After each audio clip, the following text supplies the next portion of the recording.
بڑی اہم ہے اور اسپیشلی خواتین کے لیے. فرمایا یہ جو لباس پہنتا ہے اپنے لباس کا خیال رکھتا ہے, لباس حیا پہنتا ہے. جو خواتین باریک لباس پہنتی ہیں وہ تقویٰ کے خلاف ہے, اینٹی تقویٰ ہے. جس کو رسول نے فرمایا اگر کوئی لباس شہوت پہنتا ہے, جتنے قدم زمین پر اٹھاتا ہے اس پر اللہ کی لعنت ہوتی ہے. وہ مرد بھی بے غیرت ہے جو اپنی بیوی کو لباس شہوت پہناتا ہے. لباس شہوت ٹائٹ کپڑے, لباس شہوت جس کے پہننے سے نامحرموں کے اندر اٹریکشن پیدا ہو. آگ کے انگارے جوانوں کی آنکھوں کی طرف پھینکے جائیں. آج میڈیا پہ ہر جگہ یہ لباس شہوت ہے, اور لباس شہوت صرف عورت کے لیے نہیں ہے, مرد کے لیے بھی ہے. کئی مومنین یہاں تو الحمدللہ ماحول اچھا ہے, لیکن ویسٹرن ورلڈ میں مختلف وہ نیکر پہن کے مجلس سننے آتے. یہ لباس شہوت ہے. ہاں, مرد کو اجازت نہیں ہے وہ روڈوں پر چلے, جبکہ آپ کو پتا ہے روڈ پہ نامحرم خواتین بھی ہیں. حجاب صرف عورت کے لیے نہیں ہے, لمٹس ہیں. ان کا حجاب تھوڑا زیادہ ہے, آپ کا حجاب. اب نیکر پہن کے مومن چل رہا ہے, بائک پہ چل سوار ہے, روڈ پہ گھوم رہا ہے.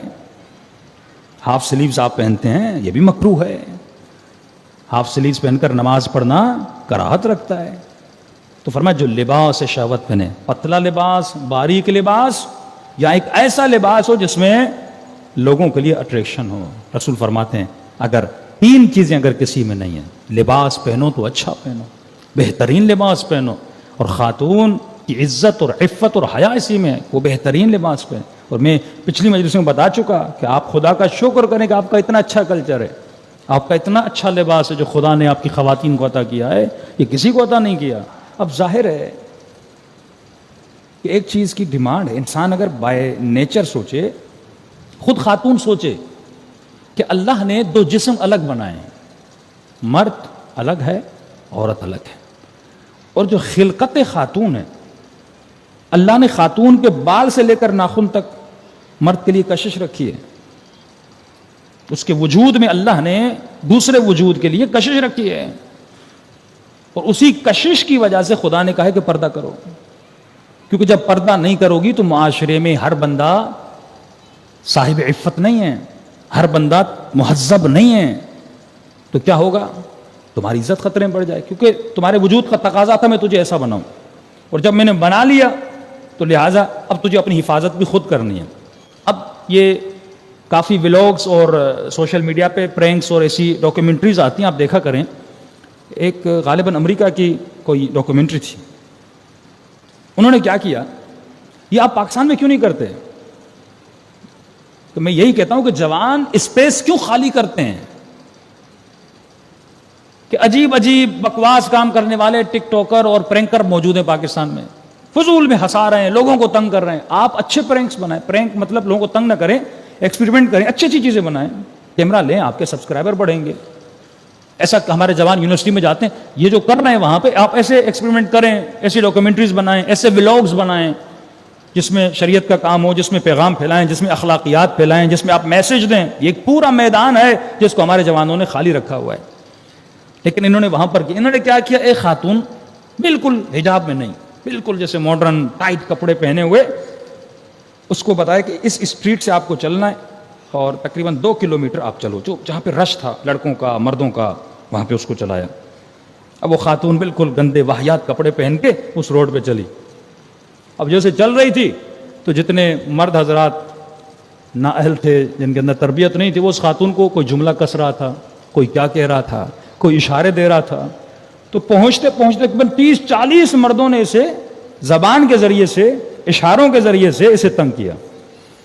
اب انہوں نے پھر کیا کیا, اسی خاتون کو برقع پہنایا, حجاب کروایا, اسی روڈ سے انہی مردوں سے 2 کلومیٹر سے چلایا. ایک بھی مرد نے اسے دیکھا نہیں.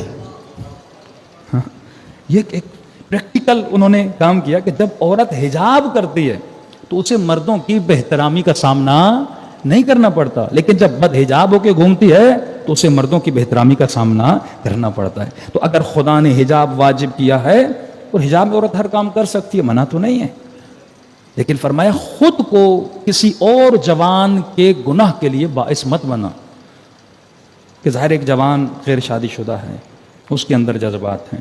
اب جب عورت بد حجاب ہو کر باہر نکلتی ہے, اس جوان کے ذہن میں شیطان عجیب عجیب خیالات لاتا ہے, حسرتیں پیدا کرتا ہے.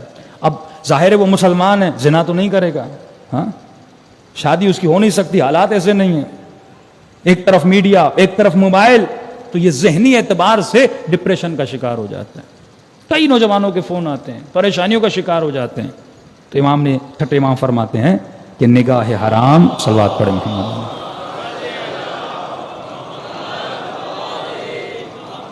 فرمایا نگاہ حرام انسان کے دل میں سوائے حسرت کے کچھ پیدا نہیں کرتی. تبھی فرمایا اے جوان, جب بھی نگاہ پڑے نگاہوں کو جھکا لو. فرمایا جب تو نگاہوں کو جھکاتا ہے تو آسمان کے فرشتے اللہ کی رحمتوں کو تیرے اوپر نازل کرتے, یا نگاہوں کو آسمان کی طرف اٹھا لے. پھر دعائیہ چھوٹا سا جملہ, اللہم اعطنی من فضلک, اے خدا میں گناہ سے بچ رہا ہوں اور تو مجھے آخرت میں نیکیاں اپنے فضل و کرم سے عطا کر لینا. چیز دیکھو گے نہیں, حسرت پیدا نہیں ہوگی. دیکھو گے تو کیا پیدا ہوگا؟ حسرت پیدا ہوگی, گناہ پیدا ہوگا, اندر رنجش پیدا ہوگی. تو گناہ اور حسرت, ہاں اگر کافر انسان ہے تو کافر تو جا کے گناہ کرتا ہے, کلبس میں جاتا ہے, زناؤں میں مبتلا ہو جاتا ہے. تو مسلم ایسے کام تو کرے گا نہیں, لہٰذا گناہ کر کے تیرا کوئی فائدہ ہونے والا ہے نہیں. تو بہترین چیز یہ ہے کہ انسان اپنے وجود کو گناہوں سے بچائے اور ایسی زندگی گزارے جیسی اہل بیت صلی اللہ علیہ وسلم نے کہی. صلوات پڑھے محمد و آل محمد.